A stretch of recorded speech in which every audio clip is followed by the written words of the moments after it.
fastest I've ever got this up and running. Almost. Wow. Welcome to No Instructions number 14. I'm Bob. I'm Josh.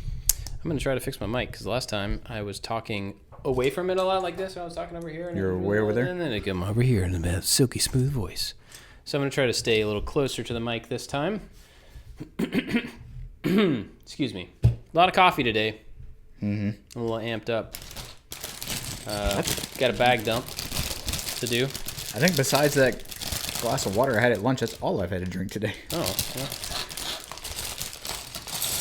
Had somebody else send me a message saying, please don't stop doing the bag dump. People like to hear you dump.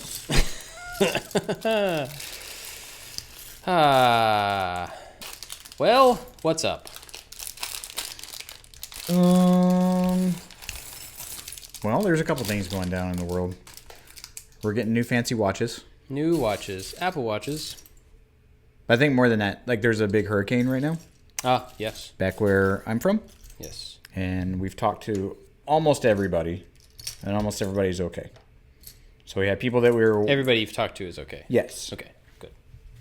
The people that I was really worried about are Tiff's grandparents, who live like right on the water.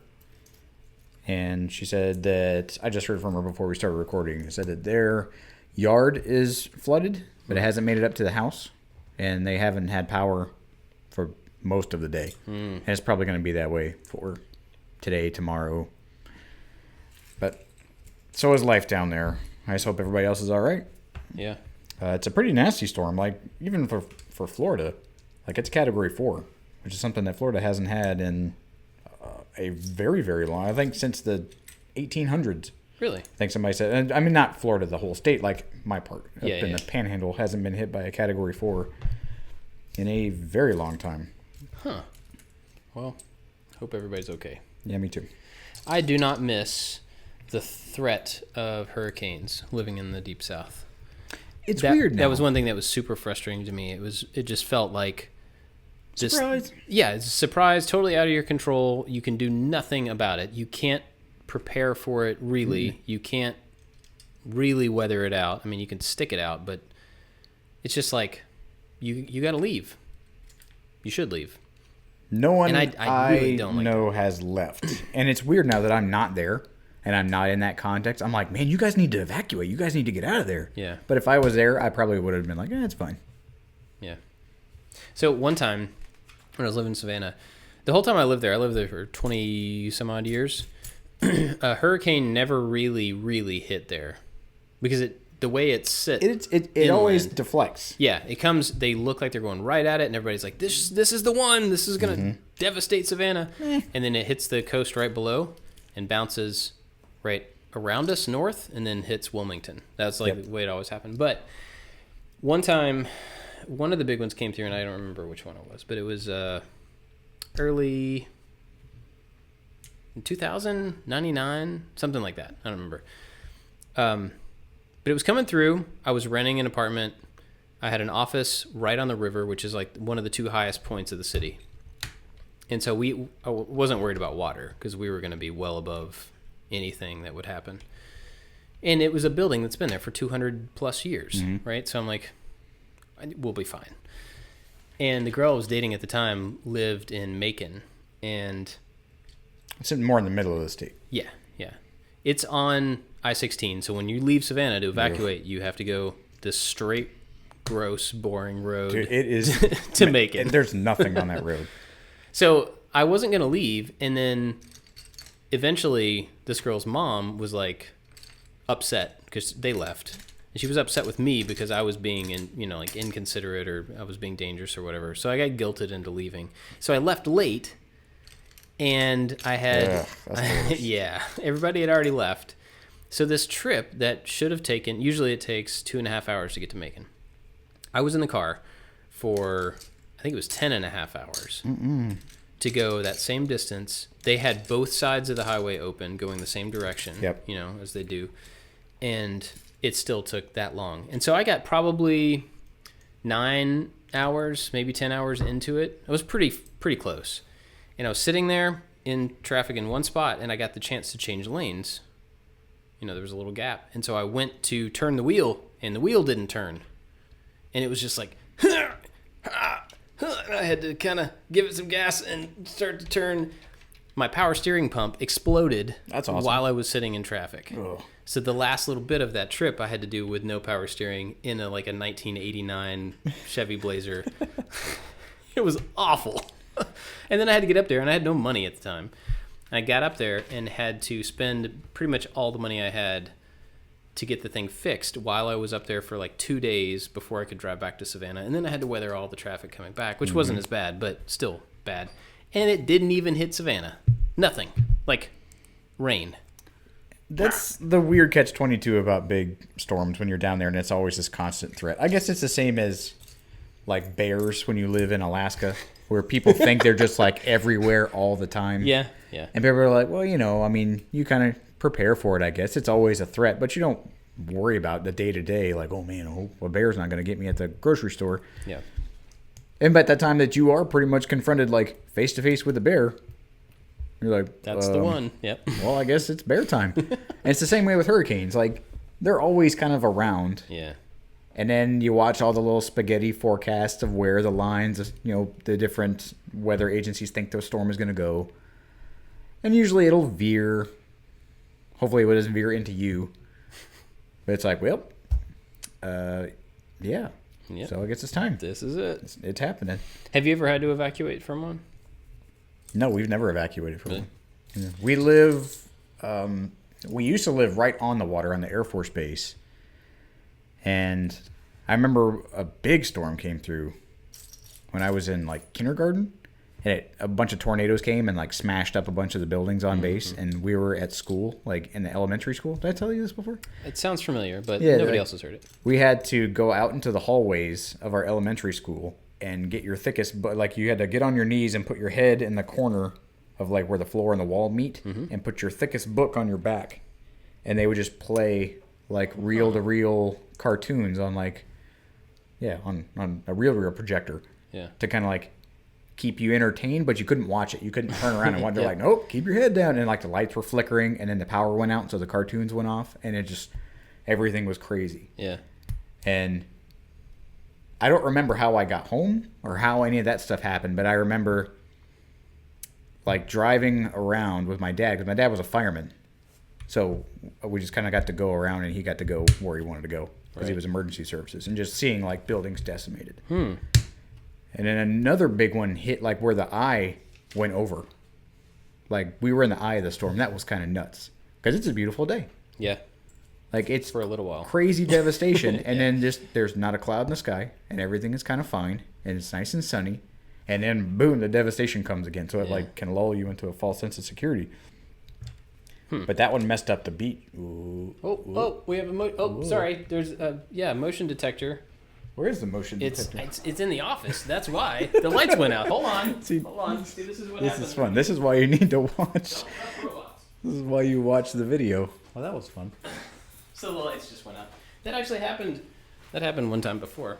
That happened to me pretty frequently when I first started working here with you, and I had to dance around like a fool. Well, and the funny thing about that one was I have a motion detector called Josh, and it sits at your desk. So in case you move, you know this, it sits at your desk. So I never think that it works, but I guess it does. For the first 3 or 4 months that you were here, the battery was dead. Nice. Well, that's a thought that counts. Yeah. Anyway, so being from Florida, you guys probably didn't have tornado drills, did you, in school? A tornado drill. So, how I guess we did after that. I remember thinking when I was in it, because we moved around a couple times in that area. I remember being in a different elementary school, and there was a tropical storm, or there was a big storm. I remember looking outside and it just looking like Black Death, and we were going to lunch, and you had to carry a social studies book that was not in your grade. You had to carry it.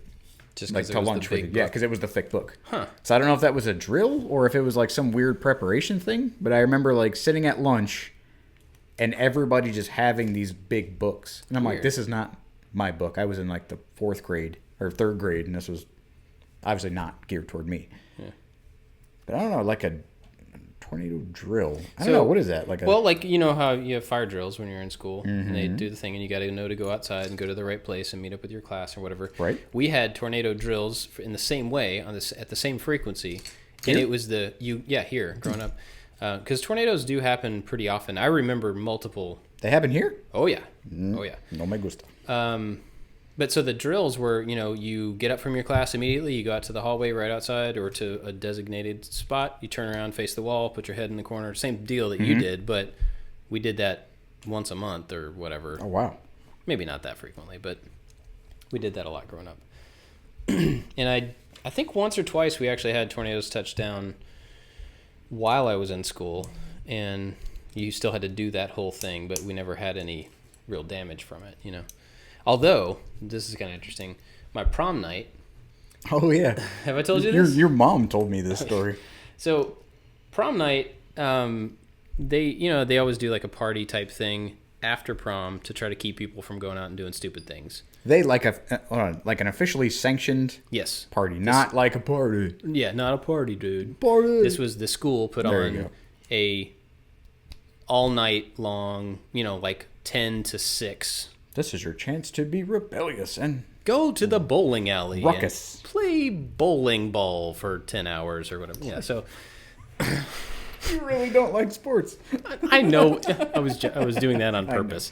Okay, so anyway, the idea was I was going to go meet some people at around 10 o'clock at the bowling alley. We were going to stay there for a couple hours, play some bowling ball. Chug some Zima? This is the teachers were there. This was the school thing. Yeah. So we were going to go there, and I was a good kid. I didn't get into all that. Okay. This is upside down, by the way. True. So we were going to go do that for a couple hours and then go back to my house. My parents were going to stay up all night long, make us breakfast, so that when we came home at 4 or 6 or whatever it was, they would make us like waffles and stuff. And it was like a tradition. Like they did the same thing for my brother and sister when they, It's very thoughtful. Yeah, it was really cool.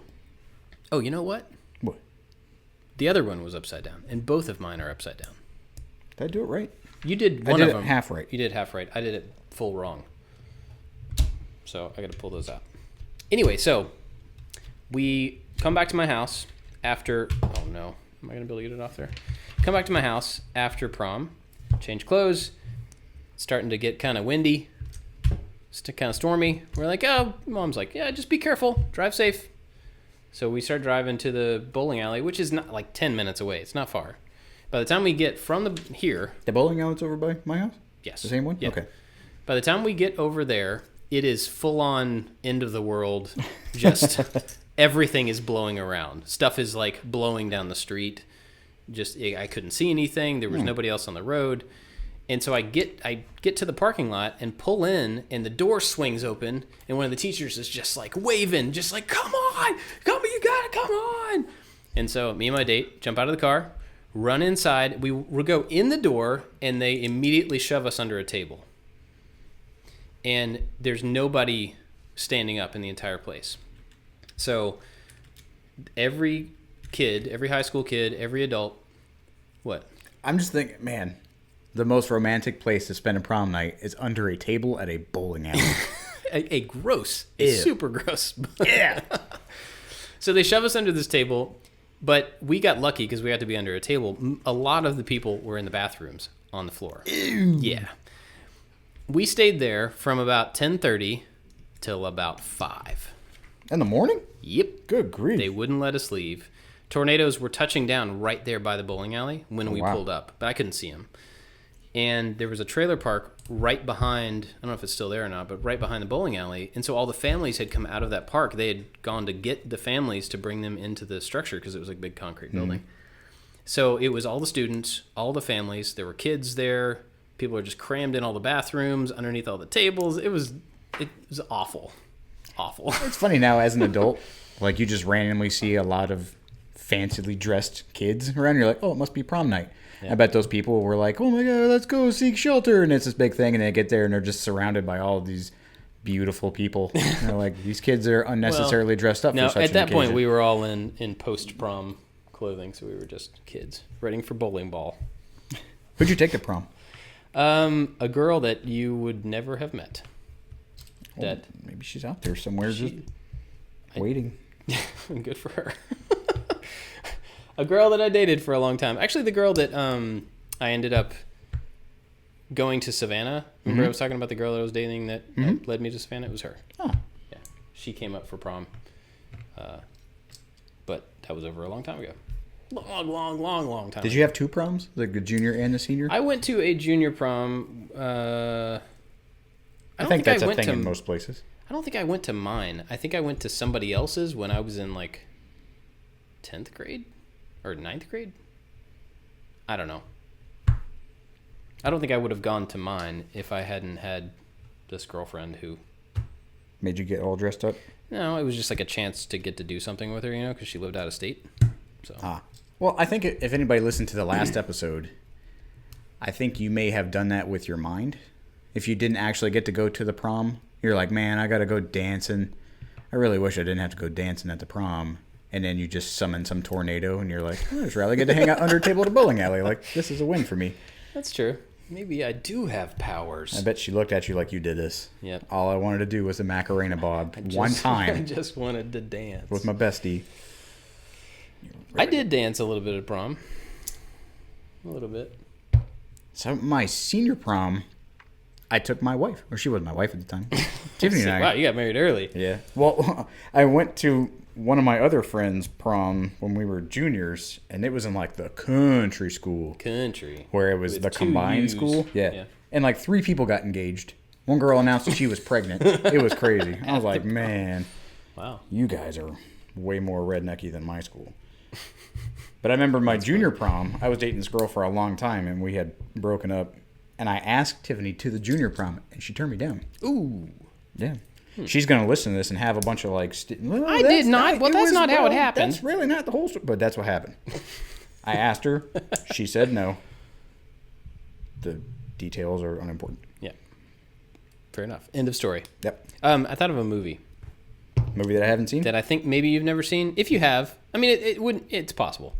But it's a really good movie, and I just happened to think about it the other day. Have you ever seen Dirty Rotten Scoundrels?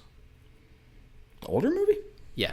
It came out in maybe early 90s? Maybe? No. I don't know. Late 80s? It's later than that. Yeah. I don't remember. Exactly. Steve Martin, Michael Caine, what's her name? I can't think of the I know of actress's it, but name. I have not seen it. Fantastic movie. Good comedy. So, I don't know if I want to spoil anything, but You're right. You can't spoil movies for me. I don't know about anybody else. But. If it's a comedy, in case you want to go see it with nothing, not knowing what you're getting into, tune out now. But basically, it's about 2 con men trying to out-con each other. Okay. And it's Michael Caine versus Steve Martin. I like Michael Caine. He's fantastic. Both of them are and A national treasure. I really like which nation. I really like Steve Martin, but I don't always like the stuff that he does. Like a lot of it's not really that funny, This movie is awesome. It's so good. And Jenny had never seen it, so a few years ago. Hey, look! Oh, Voltron face. Voltron's little face. Did you know you were making that? Or No, did you just I was look like, down what and is be this "Oh." dumb little picture thing on this piece? Those are lips. Lips.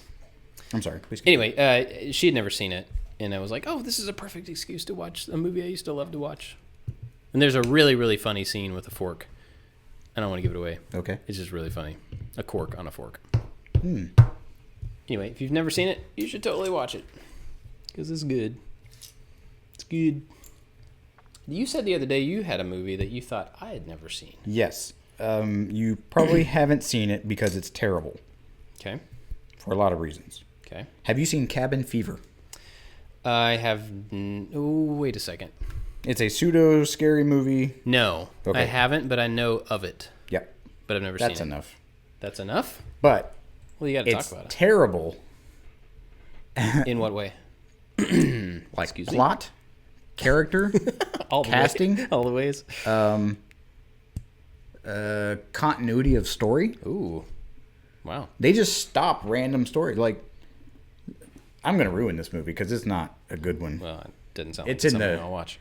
Not the $5 bin at Walmart. It's in the bottom of the $5 bin at Walmart that people push past to find flubber and whatever else is in there. But so it's just like it's a teen scary movie. Like these 4 or 5 college kids all get in the car and go out into the woods in this cabin that so and so knew about, and to have like a crazy spring break party. And there's some guy that is vague fell into some water or something. Cool. Got sick. And goes up and like gets the kids sick. And there's just like this random disease that they all just get sick. But the super dumb parts is so they're like, we got to go to the general store to go get some supplies. So they pull up to the store and they have like the one like big bro frat guy, and they have the kid. Did you ever watch Boy Meets World? Yep. Yeah. So the friend, Sean, he is in it. got it. He's the That sets lead the tone character. for the quality of movie right there. Then there's the blonde hot girl, the dark haired hot girl, and I think just the bro guy. There might be somebody else. Bro guy. Big meathead dude. So they get out at this general store, and sitting on the porch of the general store is this like 13-year-old kid I've heard this with before. like a 4-foot long blonde mullet wig. You've told me this. Okay, keep going. I remember now. And they're like, hey, little dude, you need to get some stuff. And so the kid just stands up steadfaced and just starts chanting the word pancakes over and over and over again with increasing intensity. Okay. And they're like, what? Pancakes. So then he jumps off the porch in super slow motion doing kung fu moves. Ooh, that's neat. Yep. And then he lands on the ground and bites the bro guy. Just bites him and runs off. Okay. That's a wrap on that kid. So he's done. He's done. Doesn't come back. He might come back later for some reason, but that's it. There's no explanation. And he's like, what are you doing? And then the store owner comes out and was like, hey, you shouldn't be messing with whatever the kid's name is. Maybe he even has a name. And that's it. Then So- they go inside and go buy stuff. Is that how they got sick? Nope. Oh. You would think. Yeah. That would be a good lead-in. This kid is obviously rabid in some way. Nope. Cool. Classic misdirection. Sounds like a winner. It's super dumb. Yeah, sounds like And it. so then they get their stuff, and then whatever, this guy like coughs on them, and they're like, ew, gross, bro. And they're like sitting around the fire at one point, and then some guy comes out of the woods, and they're super scared because they think he's going to kill them. And he's like, oh, you guys just like want to get high? And he has a scary dog. And then that guy disappears. You never see him again in the movie. It's so dumb. So dumb. It sounds dumb. It's so dumb. I think I've seen one that's worse than that. Ooh. Forby introduced me to a movie called Birdemic. Okay. Absolutely, hands down, the worst movie I've ever seen. Absolutely. Birdemic. But we saw it in the context of, you ever seen the riff tracks? No. So it's the people that originally did Mystery Science Theater. Oh, yeah, I know what you're Yeah, talking so the about. riff tracks are where they go and they watch a movie live in like a thing, and they do that same overdub talk thing, but they do it live on stage in front of an audience. I love Mystery Science Theater 3000. So the riff tracks are really funny. Yep. I've only heard a couple of them. But you can get the Birdemic one with the riff tracks on top of it. And it's just mind-boggling how it came to be. Like, I don't know how it exists. It's about birds attacking people and exploding when they attack you. That's something. But it's like when they went in for the pitch, they were like, okay, so here's the deal. Birds are going to hate humans, and they're going to dive bomb them and then explode. So we have to have tons of really great effects for when these explosions happen. And so then the guy was like, well, how about we put in a placeholder with like a GIF of an explosion, and then we just use that same one for every explosion throughout the entire movie. It's so awful. And the birds don't even come in until about an hour and something into the movie. Oh, so you just forget what... It makes no sense at all. And when they show up, it's not like, oh, this is what they've been building to. It's like, huh, there's birds exploding. Why is that? Up until that point, it's about this dude who sells solar panels, but he says it like, solar panels. Solar panels? So the whole time he's like, hey, you want to buy some solar panels? It's so bad. And he finds this girl randomly that he likes, and so he starts like, I don't even remember. He tries to talk to her. They grew up together or something, whatever. And he's just like this dude that's like, hey, you want to buy some solar panels? Solar panels? And then all of a sudden birds start attacking, and he and this girl pick up kids somehow and end up in a car with guns, and they're like trying to shoot birds. It's so bad. That sounds really awesome. but totally hilarious. The riff tracks makes it. All right, next time Really Corby's in amazing. town, we got to recreate that. Yeah, I agree. That would be good. We can bring over my copy of Cabin Fever. My wife and I both got it for each other for the same Christmas. That's pretty bad. Yep. It's so terrible. Where does this little guy go? Okay, I'm doing? while we're on the movie thing, we last week mentioned Wizard of Speed and Time. Oh, yeah. So, the Wizard of Speed and Time... Yeah, you're going to have to go really broad with this because I've never even heard of this. Yeah. And I just thought it was a cool poster that you have hanging up. Okay, yeah, we'll get to the poster. I'll explain that in a minute. We used to go to the video store a lot and rent movies. And That's what you did. That's what you did back then. And my brother and sister were older than me, 5 and 7 years. So by the time it got to where, like in that, we didn't have a lot of crossover. So like they would be out doing things, and I was like a young teen or like I don't know, 10, 11. I don't remember how old I was.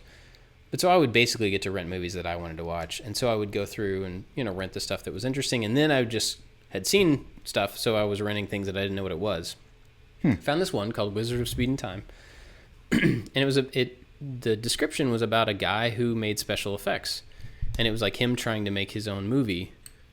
I'm like, that sounds awesome. That's what I want to do. I'm really interested in that. So rented this movie, and it's great. And it's awful. And it's, like it's bad. But it's really cool because it was made, I think, in 70... I wanted to say 79, 78, 79. And there's tons of special effects in it. And it's made... So it's like... I don't even know how to explain it. The main character is named Mike Jitlove. And he is the main character. He's the actor, and he's also the main character. And it's about him. So it's like he took his own life story. You made a biopic? And made a biopic, but it's like fantastical. So it's like he blew everything up and made it kind of silly and fun on purpose. But it's basically the movie is about him making that movie. That's meta. Yeah. And so there's a lot of special effects in it, a lot of 70s style stop motion and sparkles on screen and stuff like that. But he did all the effects for it. But he was also the lead actor, and it's also about a guy making special effects and being the lead actor in a movie, and it's just pretty cool stacked Self-fulfilling thing. kind of prophecy. Yeah. And so he is the Wizard of Speed and Time. That's the character that he wanted to make this movie about inside the movie.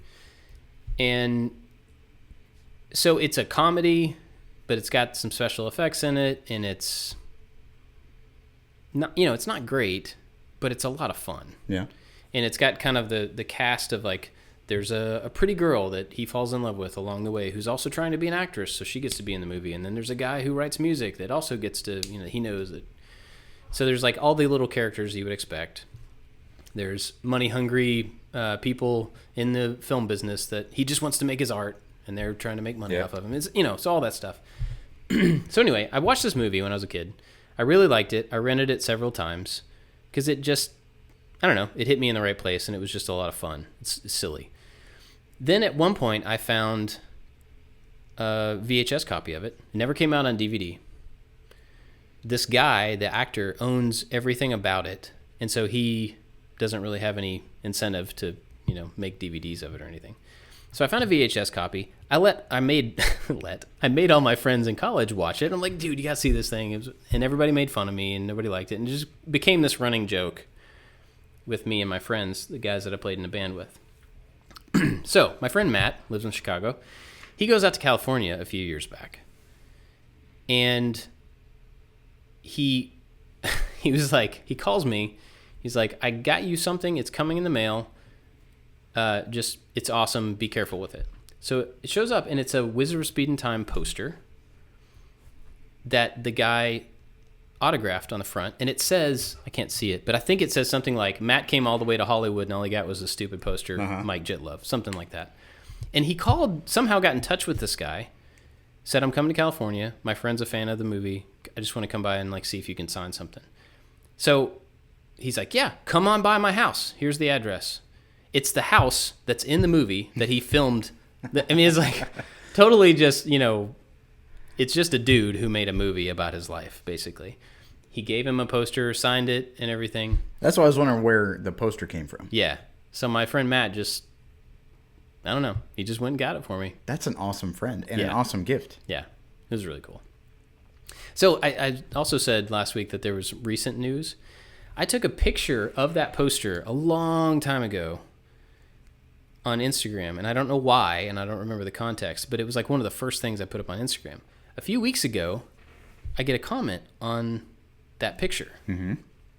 And it was like, the comment was something like, news about the soundtrack for The Wizard of Speed and Time coming soon, or something. I'm like, that's weird. So I click on the guy's name, and I see his photo, and I'm like, that guy looks really familiar. Who is that?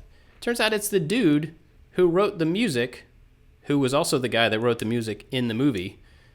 But he wrote the music for the movie, and I guess he's doing like a soundtrack album or something. And somehow he found my picture on Instagram and left a comment.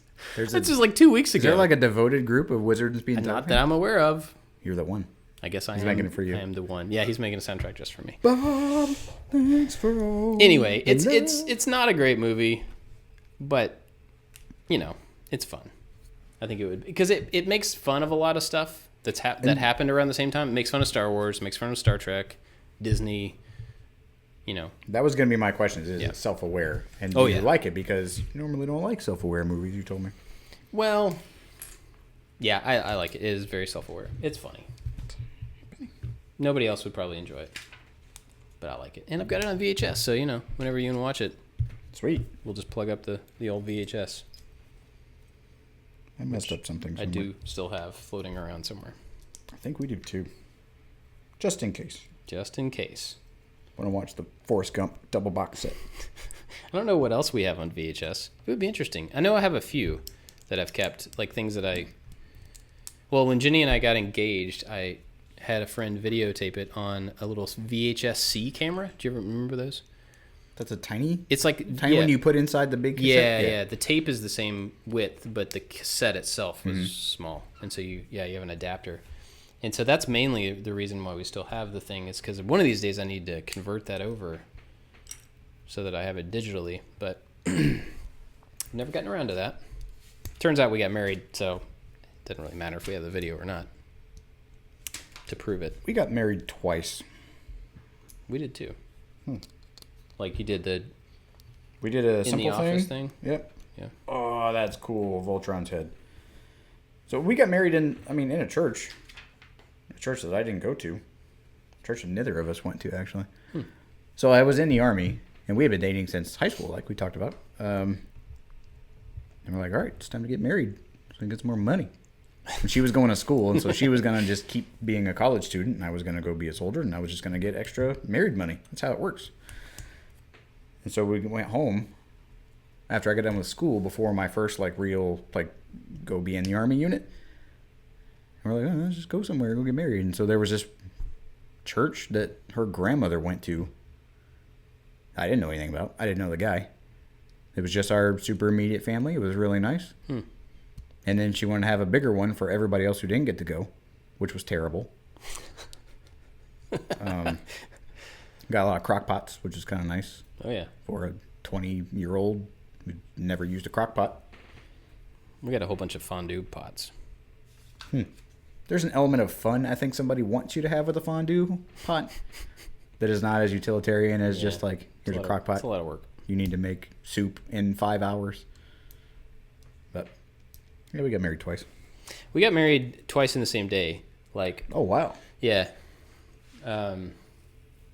We went and got the marriage license. We were in Florida, so we got married on the beach in St. Augustine. I wanted to get married on the beach. And went and got the license and all that stuff. And then we were going to have the college minister from where we met have her do the ceremony, but she wasn't actually ordained. My mom was ordained, so we, all the parents and the two of us, went to the pool the morning of the wedding, and my mom actually married us there. That's the official. Yeah, it was pretty awesome. And then we went out to the beach and did the big ceremony with everybody.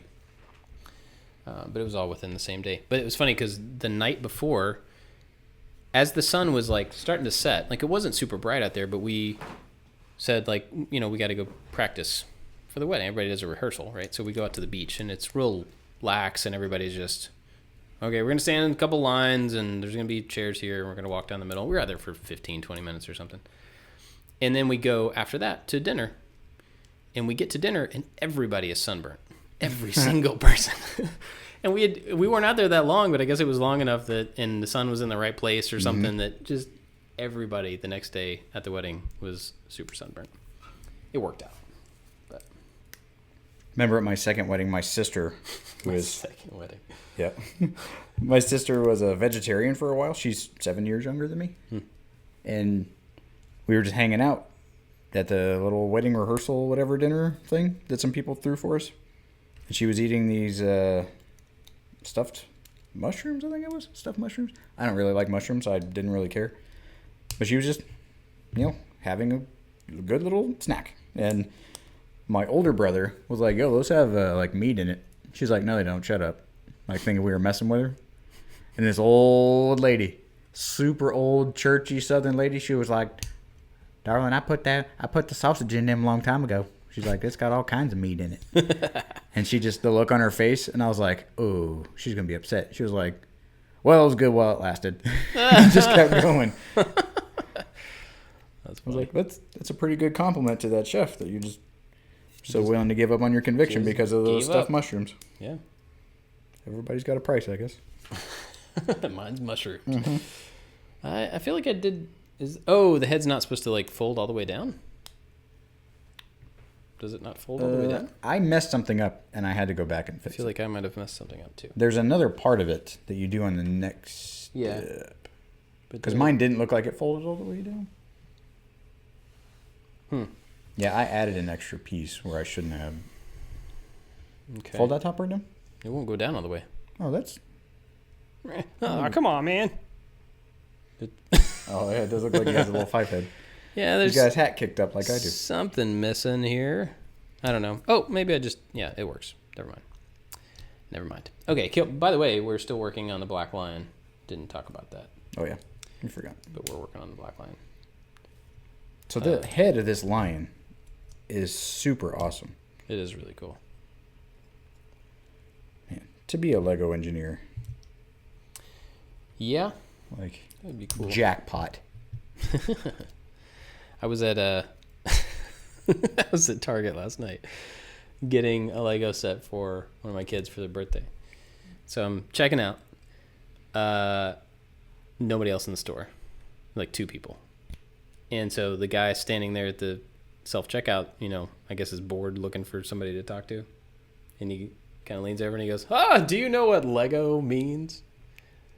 And I said, yeah, it means play well. Yeah, that's right. It's a conjunction of 2 words. And he says I don't know how to pronounce them, but the 2 words. And it means play well. And I'm like, yep, I just said that. And he's like, I don't remember how he grew up near there or something. It was just super proud and just totally glossed over the fact that I already had the answer to the question that he asked. And he told me the answer anyway. You're going to enjoy this moment, sir. And so he got done with his little thing and was just like, okay, and walked off. Like, he just didn't know how to handle the fact that, like, I was going to interrupt his spiel. They're on to me. Yeah. I got to find a new thing. It was pretty funny. You can come to my house and you can hear the kids recite jokes they hear on Alexa over and over and over again. Oh, yeah. We went through that phase, too. Does the neck not go in all the way? I mean, it's got a little gap, little neck gap. You have a neck gap? Yeah. You got to move his head. What? His head's sticking. Oh, okay. He needs to have a jaw. Yeah, yeah, but I've heard how does Spider-Man grill his burgers about 1,000 times in the last week. How does Spider-Man grill his burgers? On his Weber. That's pretty bad. Yeah. Why did Spider-Man pick his nose? To get rid of the Green Goblin. Yep. It's pretty bad. Over and over and over again. At the dinner table. I still don't really understand why his neck won't go in all the way. You gotta fold his head up. This is lower jaw. His head... Nope. What? Put that out. And then swing. Well, no, his head broke off. His kappa is detated. You gotta What? His face should not be His looking face. down. Oh, face is his his lower jaw. I see. It still won't go in all the way, though. Did yours do that? I guess. Yes. Okay. That's fine. Yep. That's pretty awesome. Yep. Okay, cool. On to the next. Now he's making his wings. Wings. Lions have wings. Whoa. All right, what else we got? Anything? You want to talk about watches? Oh, yeah, watches. Talk about why we're excited about a watch? Or why you're excited. I'm excited because I broke my watch. Well, we're talking about Apple Watches. Apple Watches. What was the draw for you to get a smartwatch and specifically an Apple Watch?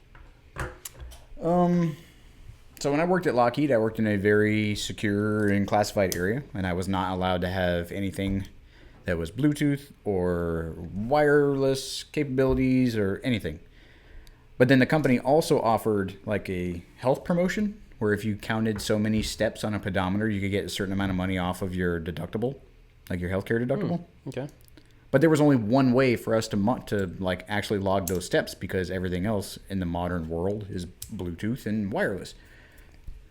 And so all these other people that didn't work where I specifically worked could have like Apple Watches and Fitbits and all this cool stuff like and be part of the future. And so it was part of the like thumbing my nose at Lockheed whenever I left. Because I felt, and then we moved in the RV right around the same time, so we couldn't get like the Nest stuff, all the IoT things. Oh yeah. And so I felt very like out of the loop, even though I wanted to be in the loop.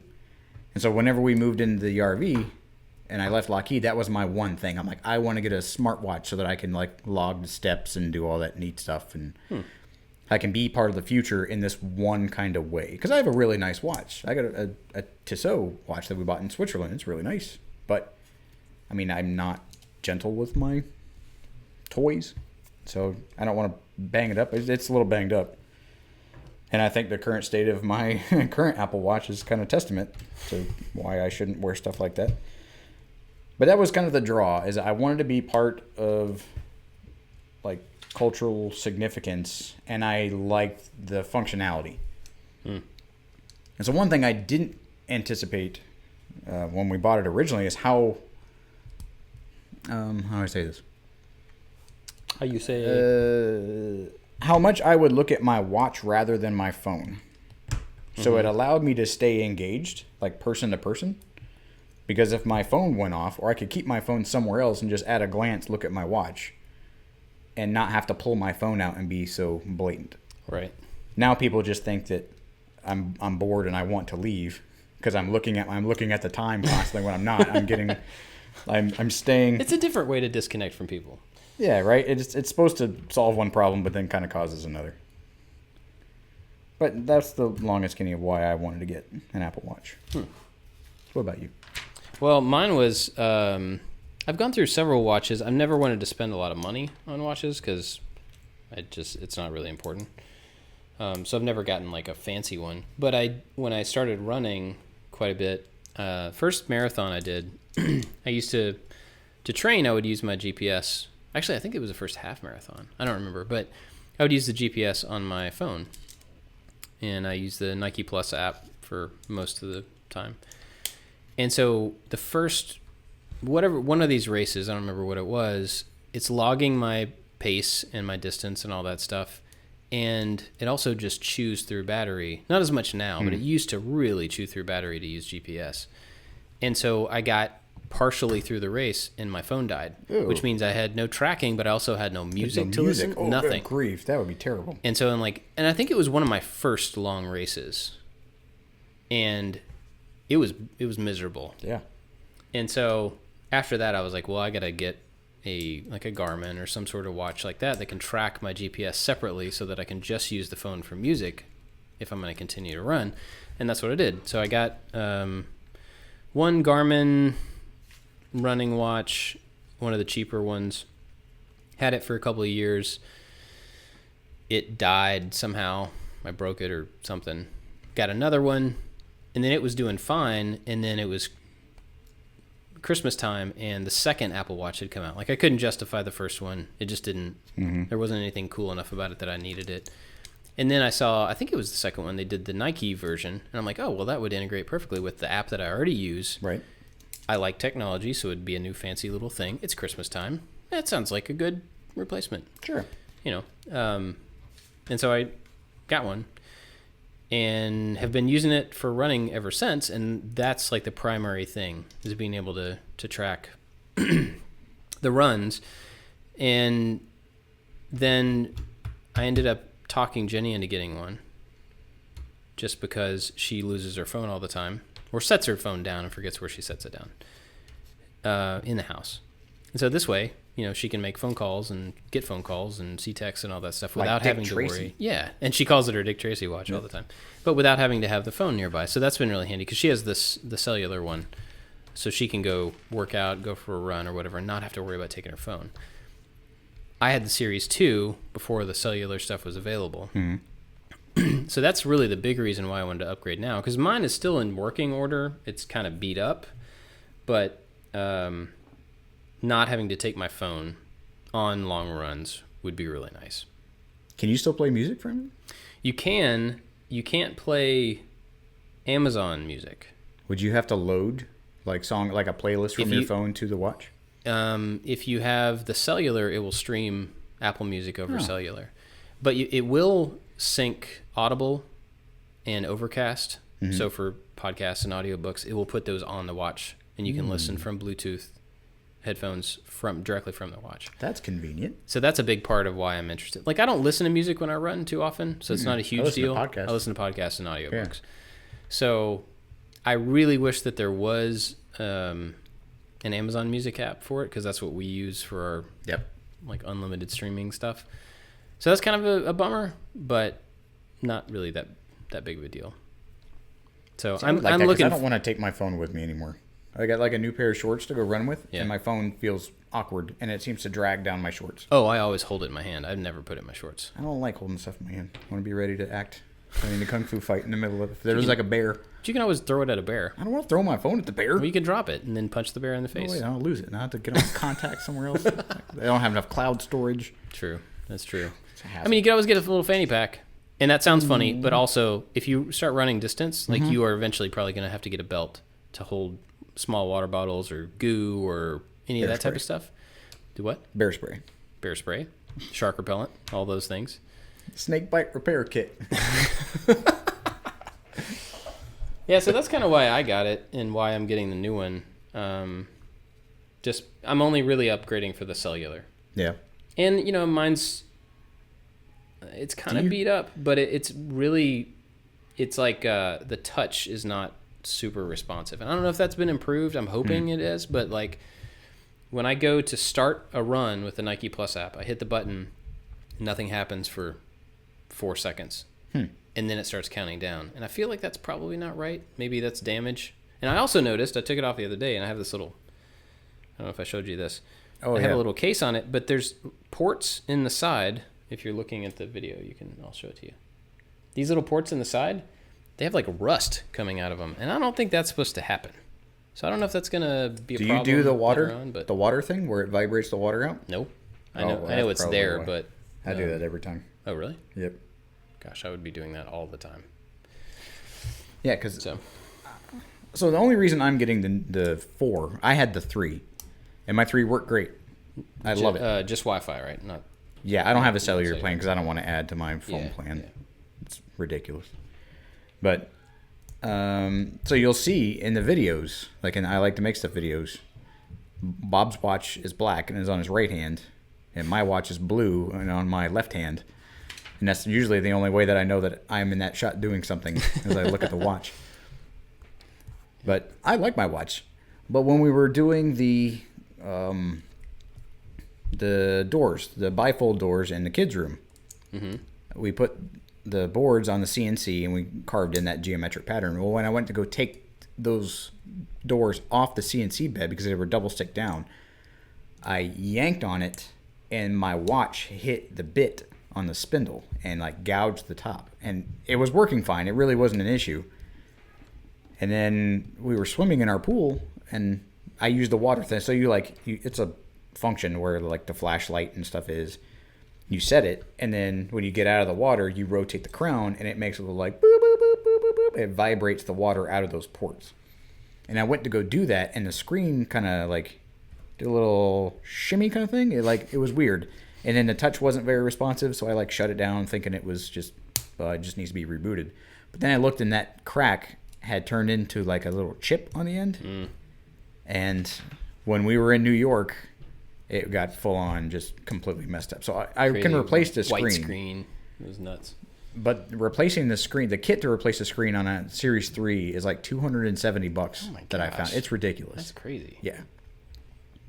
And so I just opted to upgrade. Yeah. Which is vanity. I should repair the thing that I have, but I think I'm going to repair it and maybe try to sell it.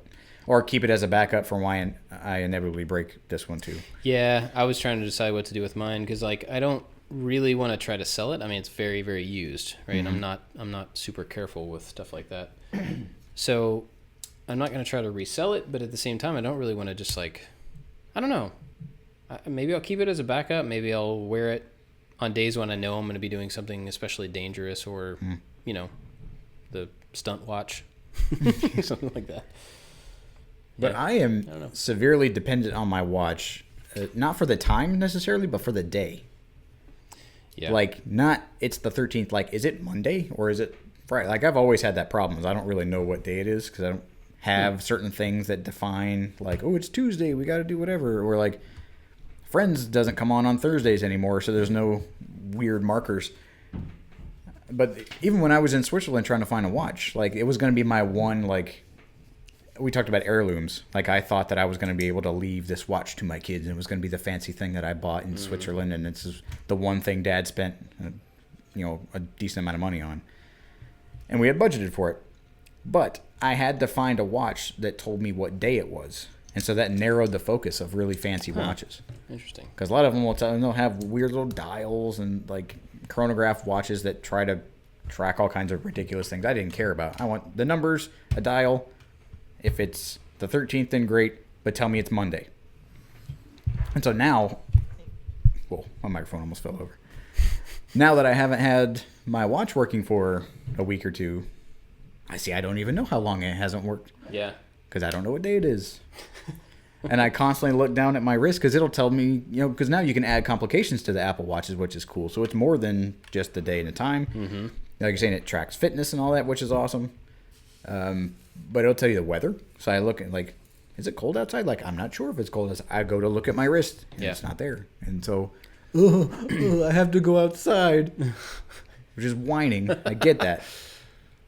But it's so nice to have a lot of things at a quick glance. It is. That you have to go and look up somewhere else just to find a simple piece of information. And it's so much nicer just to sit at a dinner table and engage with somebody. But if I have a message, I can just quick glance at a message. Oh, that's not important, and keep it going. Rather than going, oh, excuse me, and pulling out my phone. Check it, unlock it to see if it's completely disassociating from that conversation and putting a halt to whatever's going on when you can just bam at a glance. Yeah. But now the rest of the world needs to change and not realize that I'm like trying to hurry you along during our meal. I'm checking all of the things that are going on in the world. Yeah, I think it's getting more obvious though, because smartwatches are a little bit more of a thing. Like, I think more people have them.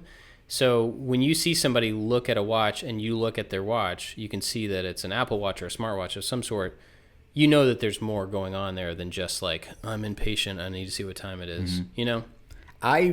I would pretend to like scroll through and do things on my watch. If I was having a conversation and I had looked down and I looked back up at the person, I could tell that they think that I'm just like, oh God, how much longer? I will like boop, beep, boop, beep, boop, beep, like do fake little like scrolling around on my watch, like, I'm not just shooing you along, like I'm computing and done. Okay, sorry, back to you. Yeah. Yep. You're more important than all these messages. Please continue. So you shift the whole tone of that weird interaction. So I don't think I've ever done that. I will shadow, like you'll mime it. Yeah, that's funny. I don't think I've ever pantomime importance during a conversation, just so someone doesn't feel bad. Yeah, that I looked at my watch. It is super convenient having almost like a dashboard, and I know all the Android people are like, yeah, we can build our own dashboards on our phone, so we can see whatever we want. Fantastic. I'm sure You're that's cooler really than cool. me. I know. It is really nice to have a little dashboard of, I can see if there's something coming out on the calendar, the day, the time, the date, the weather, if I have any messages, all in one, like 1.5-inch square box. That's really nice. It's totally like an excess thing. Like Absolutely. It's actually, when they came out with them, I was like, that is something I would never feel okay about buying. I remember thinking that.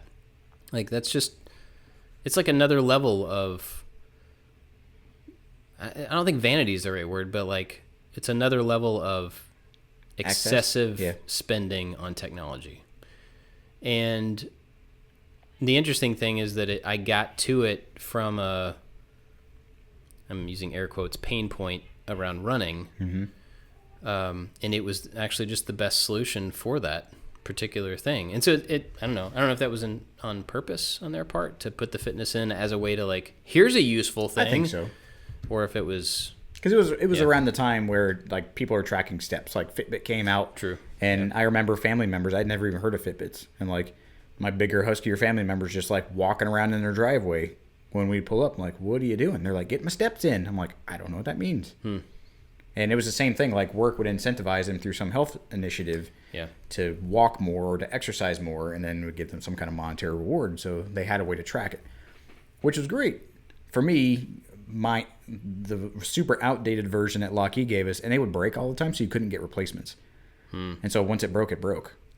And I'm like, well, I want to keep this going. This idea is a good idea. And when I left the company, I'm like, all right, I'm going all out. Not only do I want something that can track steps, like if I'm going to wear something to replace my watch, it has to not only tell me the time and tell me the day, which is very important. If it tracked my steps, that's awesome. Like, what else can you do? Because at the time, Fitbit didn't have the newest model that it is now, or has now, that really competes with the Apple Watch. They had a step down. And it was lower price point, but it had lower functionality across the board. And I was like, well, why am I going to get that when I can get the thing that already works with all the other stuff and can do so much more? That's a good point. Ecosystem is a huge thing to do with it. And David Picciuto switched over. He's at Apple, everything. Well, he was. He tried to switch over to an Android phone, didn't like it, and switched back to the iPhone, but he did switch to an Android smartwatch because he just liked some of the functionality of it better. But for me, like having the ecosystem, it's just something I'm used to. Like it's not the end of the world if I wouldn't have all the Apple devices and stuff, but things work so well. Anytime you have one ecosystem that you're working in and all of the devices are within that same, no matter what system it is, it just works better. Everything is so much easier. And so, since I'm already invested in this one, like I remember when the Pebble came out, Forby backed the Pebble on the first Kickstarter, and I was really interested in it. And I actually backed the second one when I was looking at smartwatches, because I was like, the Apple Watch is too expensive. It's like me committing to being an Apple person fully. The Pebble's really cool. There's a new one coming out, like the new hotness, and I can back that one. So I backed that. And then they ended up canceling it because Fitbit bought them and they canceled the whole thing. And that was the point, right in December, that's when I was like, well, I guess I'll get an Apple Watch because it does the thing that I wanted it to do, all the other stuff. And the other option that I was trying to go for, disappeared. So anyway, Oh, we're almost an hour in. Got anything else on watches? I didn't think I was going to like it as much as I did. Yeah. And yes, it was excess. Yeah. I had to battle with myself for quite a while going like, do I really need this? Is this just another thing? Because I have a phone. Yeah. Like, is this just a first world luxury unnecessarily? And probably, yeah. But I really did notice how much I was connecting with someone. Like, I would have a conversation with Tiffany where my phone would be with me just because I'm slave to my phone. And now I'm not. I could really care less where my phone is as long as it's within range. And if I'm not in range, I'm like, ooh, did I leave my phone somewhere? Yeah. And if it's a no, then I don't care. I don't want it. Because I can you can filter what gets sent to your watch. And I filter everything that gets sent to my phone anyway, so I don't have a lot of notifications. Yeah. And so what finally makes it to me when I'm actually engaging with people are the really important things. And I can look at the really important things at a glance and just keep going. Yeah. And I really enjoy that. And now Tiff was trying to call me the other day, and I didn't have my phone on me. And she was trying to call me like 4 times. She's like, I forgot you don't have your watch anymore. Yeah. I'm like, well, look at there. Yeah. You just justified me buying a new watch, so thank you. There you go. Awesome. But yeah. Cool. Well, where can people find you? At the PI Workshop on Instagram. Also, you have another podcast. I do. You should talk about that for a second, because some people may not know that you have that. Yeah, I co-host Making Geeks, or the Making Geeks podcast, with Wes Swain, Sean Joliker, and Mark O'Keefe. And we are 100 and change? That's not a number. More than 100? More than 100. Less than 120? Somewhere in that range. Episodes in. Yeah, it's really fun. It's kind of similar to what we do here, but we're geographically separated. So it's about being a maker and a dad and a geek, and it just kind of goes all over the place. So it's really fun. And there's twice as many people. There are a lot of people. For a podcast, 4 people, we've had to learn to juggle. Yeah. So this is quite nice where I just have to talk to you. Yeah. Cool. Well, everybody go check that out. Find both of us at I Like to Make Stuff on all the stuff.